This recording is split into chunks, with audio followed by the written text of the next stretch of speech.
네, 시장에서 숨은 진주를 찾는 시간이죠. 230 종목 캐치입니다. 오늘도 최수창 고수 이담규 캐스터와 함께하겠습니다. 두 분 안녕하십니까? 안녕하세요. 네, 안녕하세요. 먼저 오늘의 주제 같이 확인해 보겠습니다. 네, 오늘의 주제입니다. 엔화 가치 6년 내 최저치, 수혜 볼 업종 그리고 피해 볼 업종은 대응 어떻게 해야 되는 겁니다. 그렇습니다. 최근에 달러 가치에 비해서 엔화 가치가 급락했습니다. 방금 전에 보니까는 122엔대에서 오르내리고 있는데요. 오늘은 엔화 영향에 따른 우리 업종별 긍정적인 부분과 좋지 못한 부분을 같이 살펴보겠습니다. 먼저 이담규 캐스터가 증권가에서 엔저 증시 영향을 정리하겠습니다. 네, 지난주 달러 대비 엔화 가치는 2010년 이후 최저치를 기록했습니다. 엔저 현상은 한국 기업에게도 다소 부담이 될 수 있는 상황인데요. 증권사는 엔저가 증시에 미칠 영향을 어떻게 바라봤는지 알아보겠습니다. 먼저 신한금융투자의 의견입니다. 신한금융투자는 당분간 엔저 현상이 지속될 것이라고 전망했습니다. 두 가지 원인을 제시했는데요. 먼저 미 연준의 긴축이죠. 돈줄 조이기로 인한 미국과 일본의 통화정책 차별화, 그리고 무역 수지의 악화 우려를 꼽았습니다. 그러면서 엔저 현상이 국내 증시에는 영향이 제한적일 것이라고 예상했습니다. 원화의 차별적 강세가 두드러질 때 엔저가 악영향을 미치는데 당분간 원화 역시 강세 전환이 어렵다라고 설명했는데요.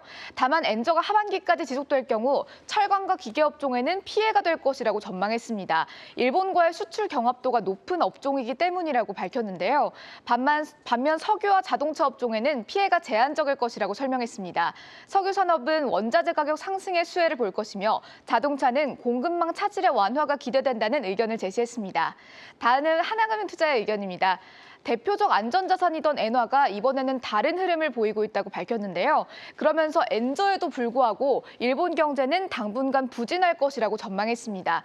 두 가지 이유를 제시했는데요. 첫 번째는 원자재 가격 상승으로 인한 일본 기업 이익의 둔화를 꼽았습니다. 두 번째는 고유가와 엔저 현상으로 가계의 실질 구매력이 약화될 것이다라고 설명했습니다. 마지막으로 NH투자증권의 의견입니다. NH투자증권은 엔화의 안전자산 위상이 약화될 것이라고 전망했는데요. 높은 에너지 해외 의존도가 배경이라고 설명했습니다. 일본은 주요 에너지를 거의 100% 해외에서 수입하기 때문에 유가 급등에 따른 교역 조건의 악화가 우려된다고 밝혔는데요. 그러면서 엔화의 단기 기술적 반등은 가능하지만 장기적으로는 엔화 약세가 이어질 것이라고 설명했습니다. 지금까지 엔저가 증시에 미칠 영향에 대한 증권사 의견 알아봤습니다. 최수정 교수님, 네. 보통 엔화 약세 시점에는 수출주들의 이 채산성이 떨어진다고들 하죠. 그러면은 일본과 수출 경합도가 높은 기업들 좀 타격이 어느 정도 될 거라고 보시나요? 우선 과거하고 좀 많이 다른 점이 있습니다. 기본적으로 일본과 우리나라의 수출 경합도가 높은 기업들은 이번 시장 조사를 해보니까 기업들 설문조사 과거에도 내용이 있습니다만 그 내용 중에 하나가 경합도가 높은 기업들은 70%가 일단 부정적 인식을 하고 있습니다. 근데 네. 여기서 주목할 것은 엔화가 약세일 때 국내에서 경합도가 높은 기업은 대표적으로 자동차거든요. 네. 근데 이 부분도 좀 바뀐 게 일본 같은 경우는 지금 엔저가 일본의 입장에서 좋으냐 우선 봐야 되는데 썩 좋지는 않습니다. 이유인즉 과거 10여 년 전부터 일본에서도 수출하는 생산 기업들이 대부분 해외 공장으로 이전하면서 엔저 상황이 일본 기업들의 꼭수에는 아니다. 네. 그런 것과 동시에 국내에서도 보시면 대표적으로 엔화 약세 시에 자동차나 조선주, 방금 또 기계업종 등 이런 부분들 경합도가 높아서 좋지 않을 수도 있겠습니다만 대표적으로 우리나라의 업체들도 생산 기지를 해외로 옮겨놨기 때문에 네. 이런 부분에서 과거만큼의 채상성이 악화돼서 경쟁도에 있어서 크게 밀리거나 수익성이 악화될 가능성은 예전에 한 10년 전보다는 확실히 좀 감소했다 이렇게 좀 봐야 되겠습니다.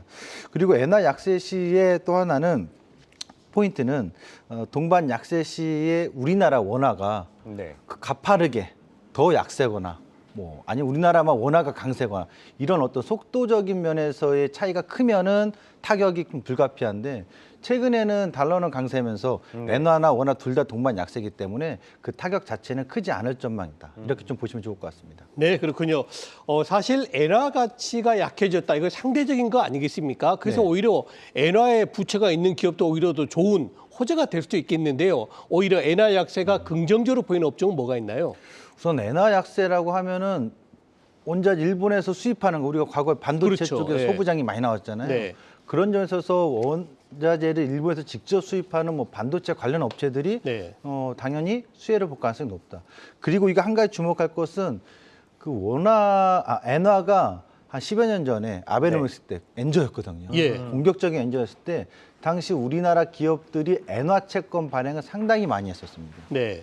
그때 엔화 채권 발행하고 나서 다시 엔화가 강세로 가면서 좀 외화 손익에 대해서 좋지 않았던 기업들이 있는데 네. 오히려 지금처럼 엔저가 되면 당시에 엔화 채권을 발행을 많이 했던 기업들은 수혜일 가능성이 상당히 높죠.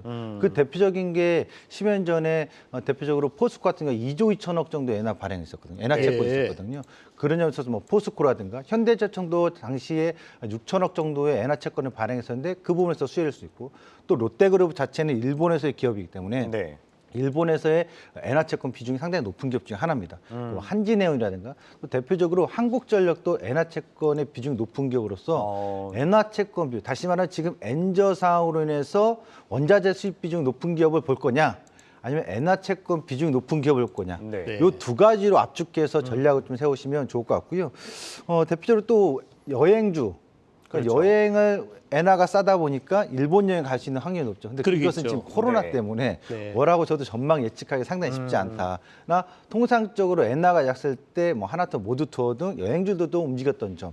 반대로 면세점주들은 좀 약세입니다. 그러겠죠. 아, 예. 네. 일본의 외국인들이 그렇죠. 우리나라 못 내방. 오겠죠, 네. 이제. 또 하나 그러면 생각나는 거. 일본인들이 와서 많이 하는 게 빠찡코처럼 카지노거든요. 중국인들도 그런 것처럼 카지노 업체들은 오히려 반사적으로 수혜가 아니라 좀 손해를 볼 수 있다. 네. 일본의 내방객이 줄어들 수 있다는 점.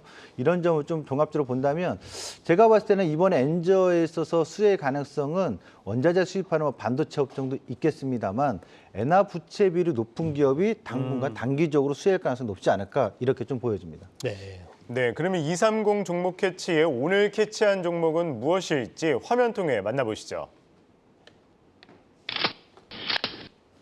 네, 현대제철입니다. 네. 교수님 어떤가요? 이 현대제철이 네. 좀 할 얘기가 많아요. 어허. 의외로 많아요. 네. 방금 이제 공교롭게 철강주에 대해서 또 말씀하셨죠. 인터뷰에 있었습니다만 우선적으로 이 제가 체크한 것 중에서 엔화 채권 발행 비율인데 요건 제가 있는 그대로 말씀드릴게요. 오늘 오전에 이 원고를 받고 준비를 하는 과정 중에 너무 궁금한 거예요. 저는 알고 있습니다만 엔화 채권을 예전에 발행 많이 했던 거 지금 부채 비율이 현재 부채 비율에서 몇 퍼센트 비중을 갖고 있는지 계속 통화 시도를 했습니다. 주식 담당자는. 네. 부재 중이시더라고요. 아. 근데 제가 정확한 금액은 현재 비율은 말씀을 못 드리겠습니다만 그 발행 부분이 있어서 과거 6천억 정도 있었다는 점에서 주목할 필요성이 있다라고 좀 말씀드리겠고요. 이런 부분에 있어서 엔화 약세 시 수혜일 가능성이 있는 게 네. 철강업종이다. 그러니까 방금 전에 공격한 철강업종의 뭐 증권사에서는 기계업종하고 수혜가 아니다. 타격이 클 수 있다는데 이런 시각도 여러분들 참고하시면 좋겠는데 네. 또 하나는 그 아조브스탈이 심각한 피해를 입었습니다. 우크라이나에서. 연간 생산, 조강 생산 563만 톤 정도 되는데 특이한 점이 하나 생겼어요. 철강업종 내에서. 미국에 중국이 수출합니까? 거의 안 하죠. 안 하죠. 7년 동안 하지 않았거든요. 네. 최근 3월 달에 7만 톤의 선제 철강을 수출했어요. 이게 지금 이제 나온 리포트 자료인데 이게 왜 그런 거냐면 방금 전에 아조브스탈의 피해 때문에 러시아랑 우크라이나에서 수입되는 공급량들이 부족하거든요. 네. 미국이 1년에 100만 톤 이상을 러시아 쪽에서 수입하거든요. 예. 이게 지금 차단된 금수 조치로 된 거잖아요. 그렇죠. 그 부족한 물량 때문에 이제 중국의 물량도 3월부터 개시가 됐습니다. 이게 점진적으로 확대된다는 얘기거든요. 이 얘기는 결국 수요, 철강에 대한 수요는 지금 넘쳐나는데 공급이 문제가 생긴 거잖아요. 러시아나 우크라이나 그 그렇죠. 지역에서 그런 부분에 있어서 가격 인상도 나오고 또 하나는 중국이 미국에다 수출했다는 것은 철강업종 내에서 국내 업체들도 큰 수혜가 될 가능성이 높다. 이익이 네. 개선되거나 이익이 증가될 전망이 높다라고 저는 보는데 이 점에 있어서 포인트를 좀 보셨으면 좋겠고 또 하나 최근에도 계속 몇 차례 있어서 인상을 작년부터도 했습니다만 4월 달에 또 철강 가격 여름부터 후반까지 전체적으로 다 가격 인상이 거의 유력시 되고 있습니다. 그 점에 네. 있어서 뭐 톤당 후파이라는 것도 10만 원 인상설도 있는데 뭐 대부분 톤당 10만 원 이상으로 스테인리스 강도 마찬가지거든요. 4월 달에 가격이 유력시 인상되면서 이런 부분에 있어서 단기적으로 4월 달에 또 주목할 업종 중에 또 종목 중에 하나가 엔저더로서 가격 인상. 네. 철강업 중에 현대철을 보셨으면 좋겠습니다. 네. 네, 230 종목 캐치 오늘은 현대제철 알아봤습니다. 지금까지 최수창 주식창 고수와 함께했습니다. 말씀 고맙습니다. 네, 감사합니다.